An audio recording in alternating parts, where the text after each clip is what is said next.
A person who has purpose in their life, they have something to go for, some meaning. For some people, it becomes a magnificent obsession. It has to be something that does something to us, something that pulls us, especially into the future. You know, there are many influences on us. One is the influence of the past. Some people are always pulled back by the past. Some people are always pulled aside by the distractions. But here's what's powerful. If you have a list of high purpose in your life, it pulls you toward the future. And the more powerful the purpose is, the stronger it pulls. It pulls you through all kinds of challenges and all kinds of difficulties. If you don't have these strong purposes for the future, it's easy to get swallowed by a bad day. It's easy to be almost annihilated by a poor month. And it's easy sometimes to almost disappear beneath the waves of a year that goes backwards if you don't have something to pull you beyond that year. So if you want something to pull you through all kinds of challenges, all kinds of difficulties and things that come at you, you got to have something on out there beyond today, beyond next week, beyond next month, beyond this year, that pulls you into the future.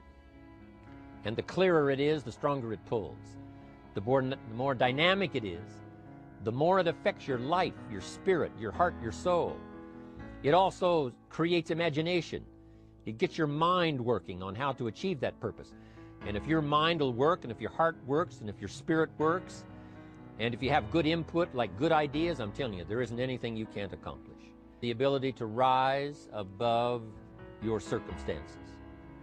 To rise above what happens, the petty little things, the discouraging things that would sink everyone else's ship except yours, that would cause someone else to quit early in the day, but you keep going. That kind of willingness to overcome all circumstances, whether it's the little challenges or the big challenges. If you're willing to do that, I promise you, this kind of power will work for you, and in you, the variable, it'll make a difference. Life seemingly does not wish to waste success on the unprepared. Life says, why waste a fortune on this person? They're not prepared to do the right things with it. They're not prepared to use it wisely. If a fortune was bestowed upon this unprepared person, it would probably be wasted. The people that could have been touched won't be touched. What could have been done won't be done, because this fortune will have been wasted on the unprepared person. So not only look for fortune, not only look for the promise, but prepare yourself and ask of yourself, what can I do to make myself ready? Because remember, life was designed not to give us what we want, not to give us what we need, but life was designed to give us what we deserve. Every value in life must be paid for, and those that pay are the ones that get it. It says those that give receive. Prepare yourself to be ready for fortune when it comes, to be ready for challenge when it comes, to be ready for opportunity when it comes. Opportunity comes along and passes by the person that is not well prepared. Primarily rely on yourself. Primarily say, I'm the person responsible.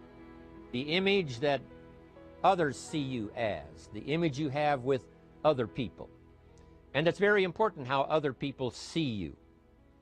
If they don't see you as a leader, chances are they won't pay attention. If they don't see you as being in control, chances are they won't have the trust.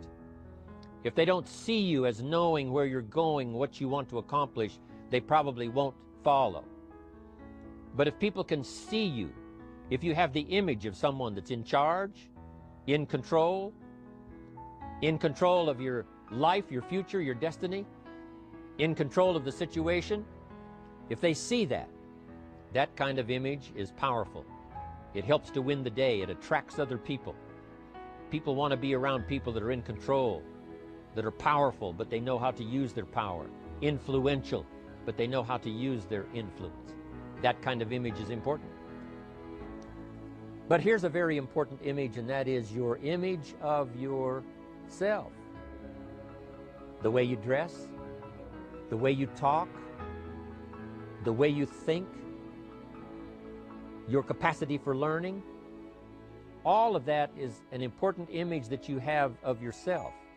That kind of self-image, that I am continually trying my best to be the best I can.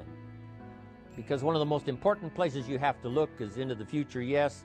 You've got to look into the past, yes. You've got to look around, yes. But one of the most important places you have to look is in the mirror.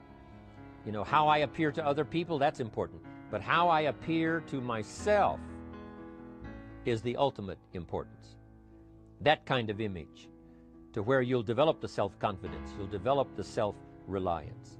Whatever it takes to get you to try harder, read more, set your goals, and go for it. Here's the next attitude disease. Over-caution. Some people never will have much. They're too cautious. Now, you can also be too reckless, but you can also be too cautious. This is called the timid approach to life. It's all risky. The minute you were born, it got risky. If you think trying is risky, wait till they hand you the bill for not trying. If you think investing is risky, wait till you get the tab for not investing. See, it's all risky. Getting married is risky. Having children is risky. Going into business is risky. Investing your money is risky. It's all risky. Don't ask for security. Ask for adventure. Better to live 30 years full of adventure than 100 years safe in the corner. And see, it's not important how long you live. What's important is how you live. Pessimism, the deadly disease of always looking on the bad side, the problem side, the difficult side, checking all the reasons why it can't be done. The poor pessimist leads an ugly life. He doesn't try to figure out what's right. He tries to figure out what's wrong. He doesn't look for virtue. He looks for faults. And when he finds them, he's delighted. How ugly. Our lives are mostly affected by the way we think things are, not the way they are. The way we think they are affects us most. Poor thinking habits keeps most people poor. Not poor working habits. Most people work hard, but they don't think hard. The mind is like a factory, a mental factory. And whatever you think about all day long pours ingredients into this mental factory. And that's what builds the economic, social, financial fabric of your life. Stand guard at the door of your mind. And you decide what goes into your mental factory. Don't let anybody just dump anything they want to in your mental factory, because you've got to live with the results. And reach down inside of you and come up with some more of those remarkable human gifts. They're there, waiting to be utilized. And then change anything for you want to change. And I challenge you to do that, because you can change. If you don't like how it is for you, change it. If it doesn't suit you, change it. If it doesn't please you, change it. If it isn't enough, change it. And I challenge you to do that, because you can change. See, you don't ever have to be the same again after tonight, only by choice. Major step to human progress, discipline. If there's one thing to get excited over, that's it. Get excited over your ability to make yourself do the necessary things. What could you make yourself do starting tomorrow that would change it all? No, tell him. Now, see, that's exciting. On any given day, you can massively change the direction of your life.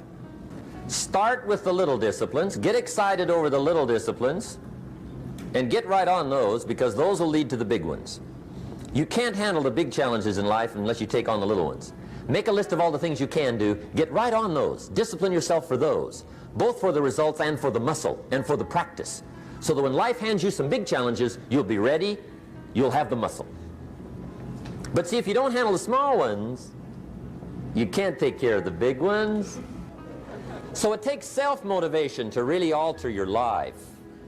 And you don't want to give self-motivation away to somebody else and make it somebody else motivating you. You may not be able to do all you find out, but you should find out all you can do. See, you don't want to wind up at the end of your life and discover that you've lived only 1/10 of it. And the other 9/10 went down the drain. Not for lack of opportunity, for lack of information. Find out how things work. Now here's the best human virtue for finding out. Curiosity. Make a note of that. Curiosity. Be curious.